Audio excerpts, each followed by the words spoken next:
આવી ગયા છે આપણે નવા બ્લોગમાં. તો આપણે દાળનો મસાલો હવે રેડી થઈ ગયો છે. આપણે હું તમને બતાડું કે દાળનો મસાલો કેવી રીતે થાય. આમ જો આપણે આ દાળનો મસાલો હવે બધું અદર મરચું એવું નાખવાનું, પછી આ મશીનની સીટ ચાલુ કરી દેવાની. આવી રીતે આ મસાલો આવી રીતે મિક્સ થાય. જુઓ, દેખો,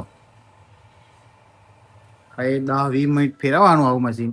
પછી ધીમે રહીને આપણે ચાણમાં ચારવાનો, ચારીને પછી સીધો અહીં નાખીએ તો ચારીને સીધો મસાલો આપણે તો આવો રેડી થઈ જાય. રેડી થઈ આવો મસાલો પછી આપણે આ મશીનમાં અહીં નાખવાનો. તો તમને કાલ બતાવ્યું હતું વિડીયો, પણ તારા મશીનમાં જો અહીં હીટિંગ થઈ જાય, હીટિંગ થશે એટલે પછી થોડીક 10-15 મિનિટ પછી હીટિંગ થઈ પછી ચાલુ થઈ જશે. આમાં હર્ષદભાઈ ઓપરેટિંગ કરે છે અને હર્ષદભાઈ અમારા અભી ચલાવશે અને અભી શાંતિથી બેઠા છે. કેમ કે હીટિંગ ના થાય તો લગીન મશીન ચાલે નહીં. અમારા ગૌતમભાઈ અભી આરામ પર છે. અભી ચાલુ કરશે પછી અમારું પેકિંગ આવું થઈ જશે. તમારે જેટલા ગ્રામમાં જોવે, 50 ગ્રામ, 10, બધું મોર્નિંગ તમારે કિલો બિલો જોતું બધું મળી જાય.